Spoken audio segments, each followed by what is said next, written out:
നമസ്കാരം, പ്രവാസി മലയാളിയിലേക്ക് സ്വാഗതം. ഇന്ത്യ വിടുന്ന ഇന്ത്യക്കാർ.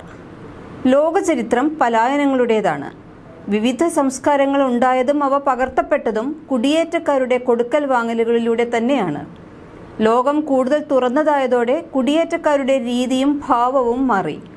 ഒരു കാലത്ത് ജീവിക്കാനായി സൗകര്യങ്ങളുള്ള മണ്ണു തേടി സ്വന്തം രാജ്യത്തിൻ്റെ പല ദിക്കുകളിലേക്ക് പോയവരുടെ തലമുറകൾ ഇന്ന് കടൽ കടന്ന് ലോകത്തിൻ്റെ പല ഭാഗങ്ങളിലേക്കാണ് യാത്ര ചെയ്യുന്നത്. പുതിയ സംസ്കാരങ്ങളോട് അനുരൂപപ്പെട്ട് ജീവിതം മനോഹരമാക്കാൻ ശ്രമിക്കുകയാണ് ഈ പുതു കുടിയേറ്റക്കാർ.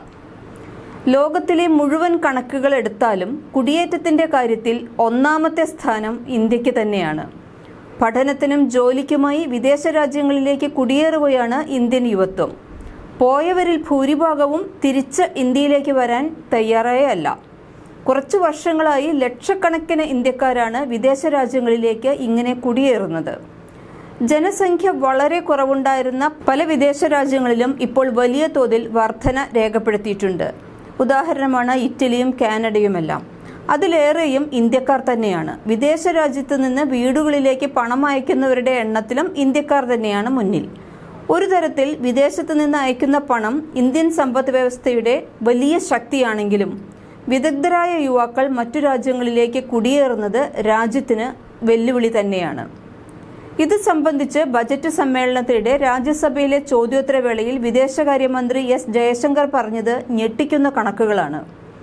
ഇക്കഴിഞ്ഞ വർഷം മാത്രം ഇന്ത്യൻ പൗരത്വം ഉപേക്ഷിച്ച് വിദേശങ്ങളിലേക്ക് ചേക്കേറിയവർ 2.25 ലക്ഷം ആൾക്കാരാണ്. കഴിഞ്ഞ 12 വർഷത്തെ കണക്കെടുത്താൽ 16 ലക്ഷത്തിലധികം ഇന്ത്യക്കാർ തങ്ങളുടെ ഇന്ത്യൻ പൗരത്വം ഉപേക്ഷിച്ച് മറ്റേതെങ്കിലും രാജ്യത്തിന്റെ പൗരത്വം സ്വീകരിച്ചവരാണ്. പൗരത്വം ഉപേക്ഷിച്ച ഇന്ത്യക്കാരുടെ വർഷം തിരിച്ചുള്ള കണക്ക് വിദേശകാര്യമന്ത്രി എസ് ജയശങ്കർ രാജ്യസഭയിലെ ചോദ്യത്തിന് മറുപടിയായി നൽകി.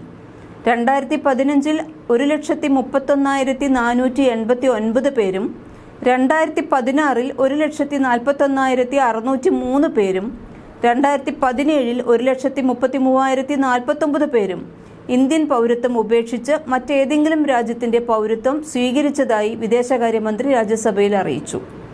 2018 ഇത് 1,34,561 ആയിരുന്നെങ്കിൽ 2019 ഇത് 1,44,017 ആയി. അതേസമയം 2020 പൗരത്വം ഉപേക്ഷിച്ചവരുടെ എണ്ണത്തിൽ വളരെ കുറവുണ്ടായിട്ടുണ്ട്. എണ്ണം 85,256 ചുരുങ്ങിയിരുന്നു. പക്ഷേ പിന്നീട് 2021 ആയതോടെ അത് വീണ്ടും വർദ്ധിച്ചു. 1,63,370 കഴിഞ്ഞ വർഷം 2,25,620 പേരാണ് ഇന്ത്യൻ പൗരത്വം ഉപേക്ഷിച്ചത്. കഴിഞ്ഞ 3 വർഷത്തിനിടെ 5 ഇന്ത്യക്കാർ യുണൈറ്റഡ് അറബ് എമിറേറ്റ്സിന്റെ പൗരത്വം സ്വീകരിച്ചിട്ടുണ്ടെന്നും അദ്ദേഹം പറഞ്ഞു. എന്തുകൊണ്ടാണ് ഇന്ത്യൻ യുവത്വം രാജ്യം വിടുന്നത്? നമ്മുടെ സമ്പന്നർ വിദേശവാസം തെരഞ്ഞെടുക്കുന്നത് എന്തുകൊണ്ടാണ്? കുടിയേറ്റം ഇന്ത്യൻ സമ്പദ് വ്യവസ്ഥയെ എങ്ങനെയെല്ലാം ബാധിക്കും? ഇന്ത്യക്കാർ ജോലി ചെയ്യാനും ജീവിക്കാനും ഏറ്റവും ഇഷ്ടപ്പെടുന്ന രാജ്യങ്ങൾ ഏതൊക്കെയാണ്? ഇന്ത്യ വിട്ടുപോകാനും വിദേശത്ത് സ്ഥിരതാമസമാക്കാനും ഇവരെ പ്രേരിപ്പിക്കുന്ന ഘടകങ്ങൾ എന്തെല്ലാമായിരിക്കാം? പഠിക്കാനായി ഇന്ത്യ വിടുന്ന വിദ്യാർത്ഥികൾ തിരിച്ചു വരാറുണ്ടോ? നമുക്ക് നോക്കാം. എണ്ണപ്പാടങ്ങളാൽ സമൃദ്ധമായ ഗൾഫിലേക്ക് തന്നെയാണ് വിദഗ്ധരും അല്ലാത്തവരുമായ ഒട്ടേറെ പേർ ആദ്യകാലങ്ങളിൽ തൊഴിൽ തേടിപ്പോയത്. ഇന്ത്യയിൽ നിന്നുള്ള ഭൂരിപക്ഷം ആളുകളും ജോലി തേടിപ്പോയത് UAE-യിലേക്കാണെന്നാണ് 2020 വരെയുള്ള കണക്കുകളും പറയുന്നത്. ഏകദേശം 34 ലക്ഷം ഇന്ത്യക്കാരാണ് 2020 വരെ UAE-യിൽ കുടിയേറിയിരിക്കുന്നത്. UAE 2005 ഇന്ത്യൻ കുടിയേറ്റക്കാരുടെ എണ്ണത്തിൽ 3-ാം സ്ഥാനത്തായിരുന്നു. പിന്നീട് സാങ്കേതിക മേഖല വളർന്നതോടെ അമേരിക്കയിലേക്കും യൂറോപ്യൻ രാജ്യങ്ങളിലേക്കും ചെറുപ്പക്കാർ യാത്ര തുടങ്ങി. UAE, US, സൗദി എന്നീ രാജ്യങ്ങളിലേക്കുള്ള കുടിയേറ്റം കഴിഞ്ഞ 30 വർഷത്തിനിടെ വലിയ തോതിൽ കൂടിയിട്ടുണ്ട്. 2020 ശേഷം UK, Canada, US, Australia, Ireland തുടങ്ങിയ രാജ്യങ്ങളിലേക്കാണ് പ്രധാനമായിട്ടും മലയാളികൾ ഉൾപ്പെടെയുള്ള ഇന്ത്യക്കാർ കുടിയേറിയിട്ടുള്ളത്. UAE കഴിഞ്ഞാൽ ഇന്ത്യൻ ജനത ഏറ്റവും കൂടുതൽ കുടിയേറിയ രാജ്യം അമേരിക്കയാണ്. വിവര സാങ്കേതിക വിദ്യ വളർന്നതോടെ US-ൽ തൊഴിൽ സാധ്യതകൾ ധാരാളമുണ്ടായി. അപ്പോൾ ഇംഗ്ലീഷ് സംസാരിക്കുന്ന അഭ്യസ്തവിദ്യരായ ചെറുപ്പക്കാരെ അവർക്ക് ആവശ്യമായി വന്നു. US-ലേക്ക് ഇന്ത്യയിൽ നിന്നും വിദഗ്ധരായ ടെക്നീഷ്യന്മാർ ഉയർന്ന വേതനം തേടി കുടിയേറിപ്പോയി.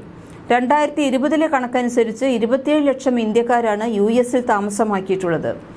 വിദ്യാർത്ഥികളിൽ 90% വിദേശവാസത്തിനുള്ള ഒരു ഷോർട്ട് കട്ടായിട്ടാണ് പഠനത്തെ കാണുന്നത് തന്നെ. അവിടെ ചെന്ന് ജോലി കണ്ടെത്തുക, സെറ്റിലാകുക എന്നത് തന്നെയാണ് ഭൂരിപക്ഷത്തിൻ്റെയും ലക്ഷ്യം. പഠന വിസയ്ക്കായി ഇവർ ഇവിടെ നിന്ന് പോകും. ഈ പോകുന്ന കുട്ടികളെല്ലാം തന്നെ അവിടെ ചെന്ന് എന്തെങ്കിലും ഒരു ജോലി കണ്ടെത്തുക, സെറ്റിലാകുക എന്നതാണ് ഇവരുടെ ലക്ഷ്യം. അതിന് ഏറ്റവും നല്ല മാർഗമാണ് പഠനത്തിനായി പോകുക എന്നത്.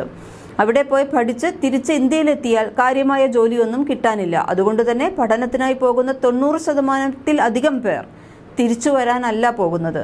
ഓരോ വർഷവും വിദേശത്തേക്ക് പോകുന്നവരുടെ എണ്ണം കൂടുന്നുണ്ട്. ഏകദേശം 6 ലക്ഷത്തിന് മുകളിൽ വിദ്യാർത്ഥികളാണ് കേരളത്തിൽ നിന്നും മാത്രം ഓരോ വർഷവും പരീക്ഷകൾ എഴുതുന്നത്. UK, കാനഡ, US, ഓസ്ട്രേലിയ തുടങ്ങിയ രാജ്യങ്ങളിലേക്കാണ് ഇപ്പോൾ കൂടുതൽ ചെറുപ്പക്കാരും കുടിയേറുന്നത്. 5 വർഷം മുൻപ് ഗൾഫ് രാജ്യങ്ങളിൽ നിന്ന് ഇന്ത്യയിലേക്ക് പ്രവാസികൾ അയച്ച തുക മൊത്തം പ്രവാസി പണത്തിന്റെ 50% ആയിരുന്നുവെങ്കിൽ ഇപ്പോഴത് 30% കുറഞ്ഞു. 5 വർഷം മുമ്പ് ഇന്ത്യയിലേക്ക് ഏറ്റവും കൂടുതൽ പ്രവാസി പണം നൽകിയിരുന്നത് UAE ആയിരുന്നെങ്കിൽ പുതിയ കണക്കിൽ ഈ സ്ഥാനം US-നാണ്. 2020-21 കണക്കനുസരിച്ച് ഇന്ത്യയിലെത്തുന്ന പ്രവാസി പണത്തിന്റെ 36% US, UK, സിംഗപ്പൂർ എന്നിവിടങ്ങളിൽ നിന്നാണ്. തൊഴിൽ നഷ്ടപ്പെട്ട് തിരിച്ചു വരുന്നവരുടെ എണ്ണത്തിലെ വർധന, കോവിഡ് സൃഷ്ടിച്ച വെല്ലുവിളികൾ, കുടിയേറ്റ രീതികളിലെ മാറ്റം ഇവയൊക്കെ ഗൾഫ് കുടിയേറ്റം കുറയാനുള്ള കാരണങ്ങളായി. ഉന്നത നിലവാരത്തിലുള്ള വിദ്യാഭ്യാസം, മാതാപിതാക്കളെ ആശ്രയിക്കാതെ പഠിക്കാനുള്ള സാഹചര്യം, വ്യക്തി സ്വാതന്ത്ര്യം, ഇഷ്ടമുള്ള തൊഴിൽ ചെയ്യാനുള്ള സ്വാതന്ത്ര്യം, ഇങ്ങനെ അനുകൂലമായ സാഹചര്യങ്ങൾ വേണ്ടുവോളം ഉണ്ടെന്നത് തന്നെയാണ് ചെറുപ്പക്കാരെ വിദേശങ്ങളിലേക്ക് ആകർഷിക്കുന്ന ഘടകം. ജനസംഖ്യ വളരെ കുറഞ്ഞ കാനഡ പോലുള്ള വലിയ രാജ്യങ്ങൾ ചെറുപ്പക്കാർക്ക് വലിയ ഓഫറുകൾ നൽകിയാണ് അവിടേക്ക് ആകർഷിക്കുന്നത്. ഇന്ത്യക്കാർ പോകാൻ ഇഷ്ടപ്പെടുന്ന കാനഡ, UK, ജർമ്മനി പോലുള്ള രാജ്യങ്ങൾ വിദേശത്തു നിന്നുള്ള ചെറുപ്പക്കാരെ വലിയ തോതിൽ സ്വാഗതം ചെയ്യാനുള്ള ഒരു പ്രധാന കാരണം അവിടുത്തെ ജനസംഖ്യയിലെ കുറവാണ്. അവർ കുടിയേറ്റത്തെ ഒരു ബിസിനസ് കണ്ണിലൂടെയും കാണുന്നുണ്ട്. ചെറുപ്പക്കാരുടെ എണ്ണം വലിയ തോതിൽ കുറവാണ് അവിടങ്ങളിൽ. ഇന്ത്യ പോലുള്ള രാജ്യങ്ങളിൽ നിന്നുള്ള ചെറുപ്പക്കാർ പഠിക്കാനും ജോലി ചെയ്യാനും എത്തുമ്പോൾ അവരുടെ സർവകലാശാലകളിൽ കൃത്യമായ ഫീസ് ലഭിക്കുന്നു. അവരുടെ ഫാക്ടറികളിൽ ജോലി ചെയ്യാൻ ആളെയും കിട്ടുന്നു. വിദ്യാസമ്പന്നരായ കഴിവുള്ള ചെറുപ്പക്കാർ ഏറെയുള്ള രാജ്യമാണ് ഇന്ത്യ. പക്ഷേ മികച്ച വേതനത്തോടെ ചെറുപ്പക്കാർക്ക് തൊഴിൽ നൽകാൻ രാജ്യത്തിന് കഴിയുന്നില്ല എന്നതാണ് വിദേശ രാജ്യങ്ങളിലേക്കുള്ള കുടിയേറ്റത്തിന്റെ പ്രധാന കാരണം. ബിരുദം പൂർത്തിയാക്കി ഇറങ്ങുന്ന 5 പേരിൽ ഒരാൾക്ക് ജോലി ലഭിക്കാത്ത അവസ്ഥയാണ് ഇപ്പോൾ ഉള്ളത്. പ്രതിവർഷം തൊഴിൽ രഹിതരുടെ എണ്ണം കൂടുകയാണ്. ഇന്ത്യയിൽ കൂടുതൽ സമയം ജോലി ചെയ്ത് കുറഞ്ഞ ശമ്പളം ലഭിക്കുമ്പോൾ വിദേശ രാജ്യങ്ങളിൽ കുറഞ്ഞ സമയത്തെ ജോലിയിൽ കൂടുതൽ സമ്പാദിക്കാൻ കഴിയുന്നു എന്നതാണ് ഇവർ കാണുന്ന പ്രധാന നേട്ടം. ഡിജിറ്റൽ യുഗത്തിൽ നാട്ടിലുള്ള പ്രിയപ്പെട്ടവരുമായി എപ്പോഴും ബന്ധപ്പെടാനും അത്യാവശ്യ ഘട്ടങ്ങളിൽ വേഗത്തിൽ നാട്ടിലെത്താനും കഴിയും. വിദേശവാസം ഒരു തരത്തിലും വെല്ലുവിളിയാകുന്നില്ല എന്നാണ് യുവാക്കൾ പറയുന്നത്. ഇന്ത്യയിലെ തന്നെ മറ്റു പട്ടണങ്ങളിൽ ജോലി ചെയ്യുന്ന ദൂരമേ അവർക്ക് വിദേശത്തു നിന്ന് നാട്ടിലെത്താനും അനുഭവപ്പെടുന്നുള്ളൂ. രാജ്യത്തെ വിദഗ്ധരായ യുവാക്കളുടെ പലായനം ഇന്ത്യക്ക് വലിയ തിരിച്ചടി ഉണ്ടാക്കുമെന്ന വിലയിരുത്തലുകൾ ഉണ്ടെങ്കിലും കുടിയേറ്റത്തിന് ചില നല്ല വശങ്ങളുമുണ്ട്. വിദേശത്ത് വാസമാക്കിയവർ ഇന്ത്യയിലേക്ക് അയക്കുന്ന പണവും ഇന്ത്യയിലെ ബാങ്കുകളിൽ അവർ നിക്ഷേപിച്ചിരിക്കുന്ന പണവും ഇന്ത്യൻ സമ്പദ് വ്യവസ്ഥയെ പിടിച്ചു നിർത്തുന്നതിൽ വലിയ പങ്കുവഹിക്കും. UN-ന്റെ 2020 വരെയുള്ള കണക്കുകൾ പ്രകാരം India, China, Mexico, Philippines, Egypt തുടങ്ങിയ രാജ്യങ്ങളിലേക്കാണ് ഏറ്റവും കൂടുതൽ വിദേശ പണം എത്തുന്നത്. കൂടുതൽ പ്രവാസി വാർത്തകൾക്കായി ഈ ചാനൽ സബ്സ്ക്രൈബ് ചെയ്യൂ.